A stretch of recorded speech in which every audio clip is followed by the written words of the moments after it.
Hello, my friends. I'm here. Yuki. Okay. Happy New Year. ඉතින් කොහොමද අලුත් අවුරුද්දේ ෆස්ට් වීඩියෝ එක මම අරන් ආවා ඔයාලට ලස්සන පුංචි කතාවක්. Small story එකක්. පුංචි කතාවක්. ඒ පුංචි කතාවෙන් අපි ඉගෙන ගමු විශේෂයෙන් simple present tense ඒ වගේම මේ කතා කිවීමේ රටාව කතා ලිවීමේ රටාව ඉගෙන ගනිමු. Okay, let's go to video.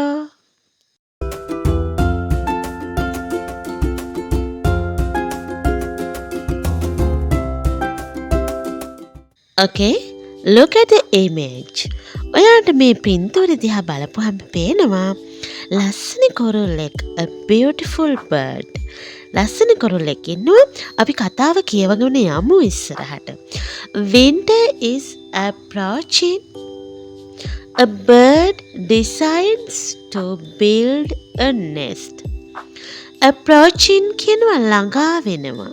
එතකොට winter is approaching. සීත කාලය ළඟා වෙමින් තියෙනවා. approaching ing එකතු වෙලා ළඟා වෙමින් තියෙනවා. A bird කුරුල්ලෙක් decides to build a nest. decides කියනවා තීරණය කරනවා. දැන් මෙතන මේ කතාව ලියලා තියෙන්නේ සරල වර්තමාන කාලයෙන්. ඒ කියන්නේ මේ වර්තමාන කාලේ කියවෙන විදිහට තමයි කතාව ලියලා තියෙන්නේ. ඔයාලට මතක ඇති මම මීට කලින් වීඩියෝ එකදී කිව්වා සාමාන්‍යයෙන් කතාවක් එහෙම නැත්නම් විශේෂයෙන් ඔය නිවුස් පේපර් වල නිවුස් ලියනකොට ඒක සරල වර්තමාන කාලයෙන් ලියන සම්ප්‍රදායක් තියෙනවා. දැන් උදාහරණයක් විදිහට අපි හිතමු දැන් ඊයේ සිද්ධ වෙච්ච දෙයක් නේ අද දවසේ පත්තරේ වැටෙන්නේ. දැන් ඊයේ ඉන්ධන මිල ඉහළ ගියා. නමුත් අද පත්තරේ ඒක වැටෙන්නේ සරල වර්තමාන කාලේ. දැන් අද මේ දැන් වෙන දෙයක් විදිහට තමයි ඒක පත්තරේ වැටෙන්නේ. දැන් අන්න ඒක සම්ප්‍රදායක් සාමාන්‍ය නිවුස් පේපර්ස් වල නිවුස් ලියන සහ නෝමල් ස්ටෝරිස් ලියන සම්ප්‍රදායක්. අන්න එතකොට මේ කතාව විශේෂයෙන් ලියලා තියෙන්නේ සරල වර්තමාන කාලයෙන්. ඒක දැන් ඉස්සරහට අපි කතා කරමු. දැන් සරල වර්තමාන කාලේ දැන් මම grammar lessons පටන් ගන්නවා channel එකේ January මගේ ඒක ඔයාලට වෙච්ච පොරොන්දුවක්. එතකොට පළවෙනිම වීඩියෝ එක වෙන්නේ අපේ simple present tense. අන්න ඒකට පෙරහුරුවක් විදිහට විශේෂයෙන් මම මේ වීඩියෝ එක අරන් ආවේ winter is approaching. A bird decides to build a nest. කුරුල්ලෙක් තීරණය කරා කැදැල්ලක් හදන්න. Approaching ළඟා වෙනවා. She gathers little twigs and builds her nest carefully. She gathers. gather කරනවා කියනවා එකතු කරනවට. ඇය රැස් කරනවා little twigs. පුංචි අතුරුකිලි. And builds සහ ඇ හදනවා her nest carefully. ඇගේ කැදැල්ල හරිම ප්‍රවේශමෙන්. carefully හරි ප්‍රවේශමෙන් ඇගේ කැදැල්ල හදනවා පුංචි අතුරුකිලි එකතු කරමින්. දැන් මේක සරල වර්තමාන කාලයෙන් ලියලා තියෙන්නේ කිව්වා. එතකොට මේ දැන් සිද්ධ වෙන දෙයක් වගේ තමයි මේක කතා කරන්නේ. Okay. අපි යමු next image එකට. The bird is happy. දැන් කුරුල්ලට සතුටුයි. The bird is happy. කුරුල්ලට සතුටුයි. She lies down and begins daydreaming of a comfortable winter. She lies down. Lies down කියනවා ඉඳ ගන්නවා. මේක phrasal verb එකක්. ද්විත්ව ක්‍රියා අපි මේවා කතා කරලා නැහැ. කතා කරමු ඉස්සරහට. විශේෂයෙන් වීඩියෝ ගණනාවක් ඒ වෙනුවෙන් මම ඔයාලට අරන් එන්න සැලසුම් කරලා තියෙනවා phrasal verbs. එතකොට the bird is happy. කිරිල්ලට සතුටුයි. She lies down and begins daydreaming. එයා ඉඳගෙන කූඩුවේ පටන් ගත්ත begins daydreaming. දවල් හීන දකින්න. මොකක් ගැනද? comfortable winter. සුවපහසු සීත කාලය. දැන් එයා සුවපහසු කැදැල්ලක් තනා ගත්තට පස්සේ සුවපහසු සීත කාලයක් ගැන එයා හීන දකිනවා කැදැල්ලේ එයා බැඳපු කැදැල්ලේ ඉඳගෙන. Okay, let's go next image. As she is about to fall asleep. ඇයට නිින්ද යාගෙන එනවා කියන්නේ. About to fall asleep කියනවා නිින්ද පැමිණෙමින් තියෙන. අපි කියන්නේ නිින්ද යාගෙන එනවා කියලා. එතකොට ඇයට නිින්ද යාගෙන එද්දී she feels something shaking. She feels ඇයට දැනෙනවා something shaking මොනහරි හෙලවෙනවා දකිනවා. As she is about to fall asleep, she feels something shaking. මොනහරි හෙලවෙනවා ඇයට දැනෙනවා. ඇයට නිින්ද යාගෙන එද්දී. Okay, let's go next image. The bird thinks. කුරුල්ලා හිතනවා maybe the wind is shaking the nest a little. කුරුල්ලා හිතනවා maybe සමහර විට the wind හුළඟ is shaking the nest a little. මේ හුළඟ චුට්ටක් කූඩුව හොලවල බලනවා ඇති. But the nest shakes and trembles and shakes some more. Trembles කියනවා වෙවුලනවා. නමුත් කෝඩුව වෙවුලනවා, ඒ කියන්නේ vibrate වෙනවා. And shakes some more. ටිකක් වැඩිපුර හෙලවෙන්න ගන්නවා. දැන් කුරුල්ලා හිතුවට මේක සුළඟ කරන දෙයක් කියලා. නමුත් මේක ටිකක් සුළඟෙන් එහා ගිහිල්ලා ටිකක් වැඩිපුර හෙලවෙන්න ගන්නවා. Oh, the next image we can see the bird flying away. අපිට පේනවා කුරුල්ලා ඈත පියාඹනවා, එහාට පියාඹනවා. අපි බලමු. The bird flies out of the nest. කුරුල්ලා කූඩුවෙන් එළියට පියාඹනවා. Fly, F-L-Y, fly කියනවා පියාඹනවා.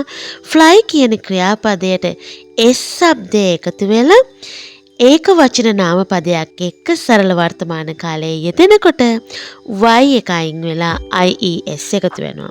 එතකොට the bird flies out of the nest.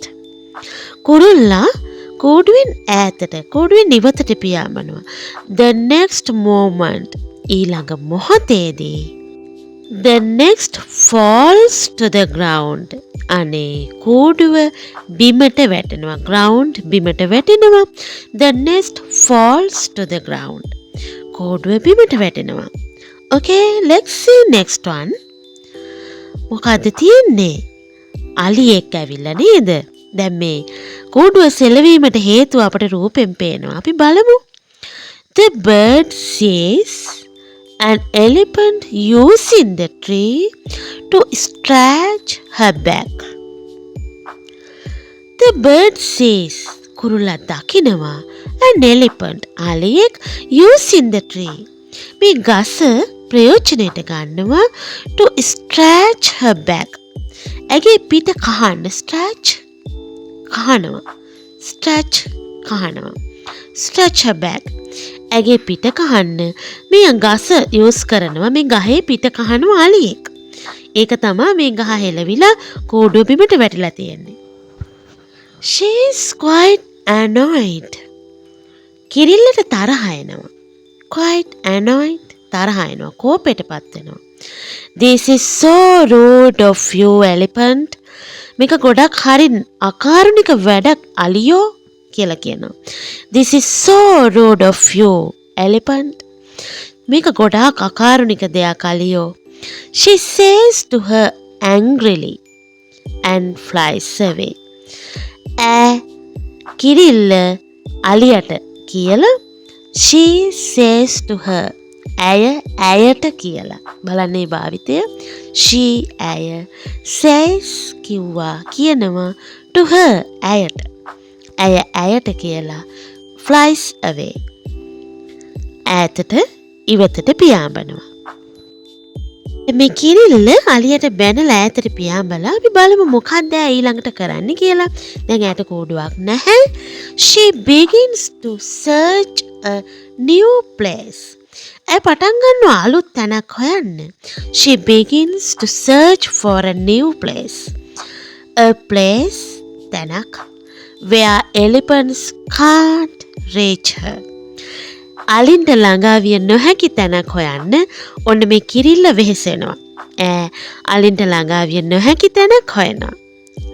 අපි බලමු ඇයට එහෙම තැනක් හමු වෙනවද කියලා. ඊළඟ ඉමේජ් එකේ she starts building a new nest. ඔන්න ඇයට තැනක් හම්බෙලා අපිට පේන විදිහට රූපයේ විදිහට ඇයට හම්බෙලා තියෙන්නේ කවුලුවක්. She starts building a new nest.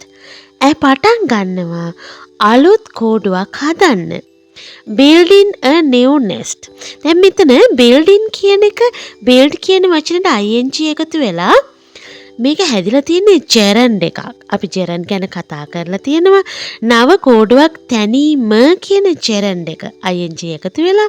දැන් සාමාන්‍යයෙන් මේ කතාවකදී අපිට ගොඩාක් ඉංග්‍රීසි භාවිත ප්‍රැක්ටිකලි ඉගෙන ගන්න පුළුවන්. Okay. Let's go on next image. අපි බලමු ඊළඟ image එකෙන් කිරිල්ල මොකද කරන්නේ කියලා. With care and hard work. ප්‍රවේශම සහ hard work මහන්සි වෙලා වැඩ කිරීමෙන්. She builds a home. ඇගේ නිවස ගොඩ නගා ගන්නවා. She builds a home. දැන් මේ කතාව පුරාවටම ඒකවචන නාම පද සමග සරල වර්තමාන කාලයේ ක්‍රියාපද යෙදෙන්නේ. හරිම ලේසි ඔයාට මේක ඉගෙන ගන්න. දැන් මේකේ වාක්‍ය ගණනාවක් තියෙනවා. සරල වර්තමාන කාලයෙන් ඒකවචන ක්‍රියාපදත් එක්ක. සිම්පල් ප්‍රසන්ට් ටෙන්ස් එක ඉගෙන ගන්න තියෙන හොඳම ස්ටෝරි එකක් මේක. මම ඔයාලට අරන් ආවේ. අපි බලමු ඉස්සරහට. She builds the home. ඇගේ කෝඩුව ගොඩනගා ගන්නවා. Tired මහන්සි. She falls asleep. නින්දකට වැටෙනවා. අකණ්ඩව වැඩ කිරීමෙන් ඇයට මහන්සි. අනේක නිසා නින්දට වැටෙනවා. අලුත් කෝඩුවක් හදාගෙන ඔන්න වා කවුලුවක නිවසක නින්දට වැටෙනවා. අපි බලමු ඉස්සරහට මොකද වෙන්නේ කියලා. Just as she is about to close her eyes. ඇහැ පියවන්න සූදානම් වෙද්දිම ඇගේ ඇස් දෙක පියවීගෙන එද්දිම she says දකිනවා two big round eyes. ලොකු round ඇස් දෙකක්. They are staring at her. ඒ ඇස් දෙක දිහා බලාගෙන ඉන්නවා. staring කියනවා බලාගෙන ඉන්නවා. එල්ලේ බලාගෙන ඉන්නවට. දැන් එතකොට මේ ලොකු ඇස් දෙකක් මේ කිරිල්ල දිහා බලාගෙන ඉන්නවා දකිනවා. මොකද්ද? It's a painter. පින්තාරු කරන්නේ. It's a painter. පින්තාරු කරන්නේ. He takes her nest. ඔහු ඇගේ කෝඩුව අරගෙන and throws it away. ඈතට විසි කරනවා. විසි කරනවා. throws it away. ඈතට විසි කරනවා මේ කෝඩුව අරගෙන වා කවුලුවේ තියෙන.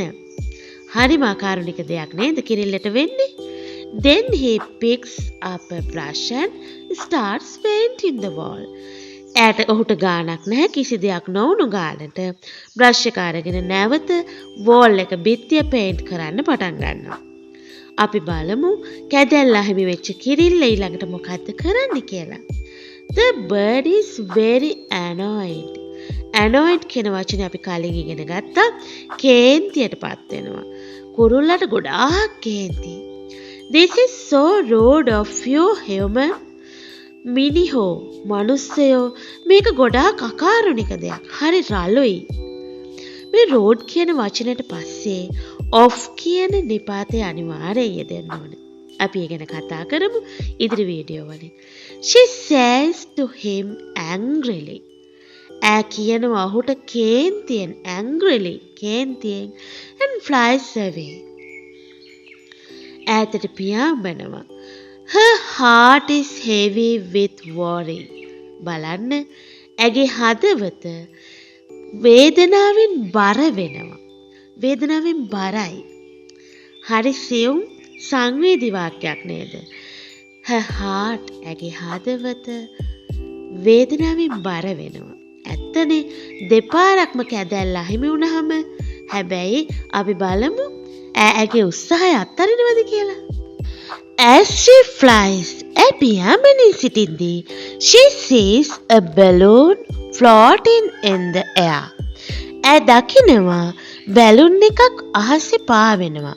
ෆ්ලෝටින් කියනවා පාවෙනවට. අහසේ පාවෙන බැලුන් එකක් ඈ දකිනවා මෙහිම පියාඹමින් සිටින අතරතුරේදී. and another තව එකක්. තවත් බැලුන් එකක් දකිනවා. She looks below and sees lot and lots of balloon. ඈ බිම බලනවා. sees දකිනවා lots and lots ගොඩාක් balloon. lots and lots balloons. ඈ දකිනවා ගොඩාක් balloon අහසේ පාවෙමින් තියෙනවා.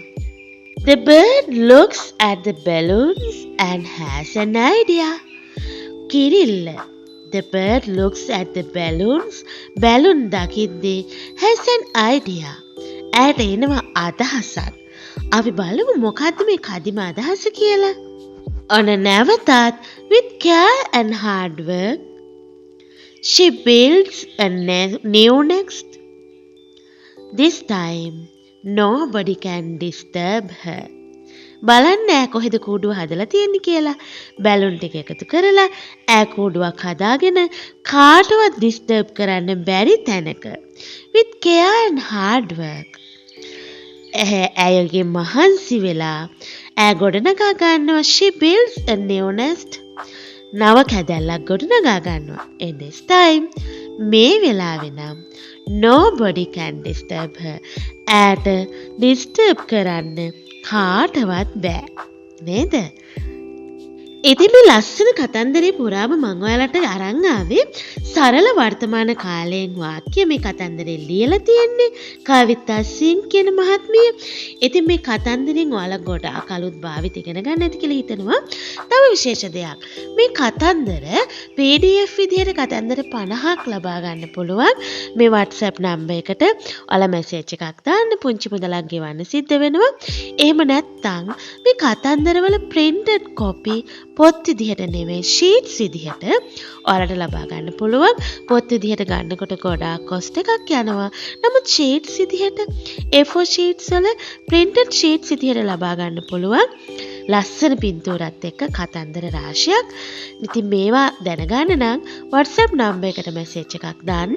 එහෙම නැත්නම් WhatsApp group එකත් එක්ක එකතු වෙන්න. ඉතින් අද වීඩියෝ එක ඔයාලා කැමති වෙන්න ඇති කියලා හිතනවා. ඒ වගේම කමෙන්ට් කරන්න අමතක කරන්නත් එපා. Don't forget comment and share. Please share this video with your friends and don't forget subscribe me. Okay my friends, see you again. Bye bye.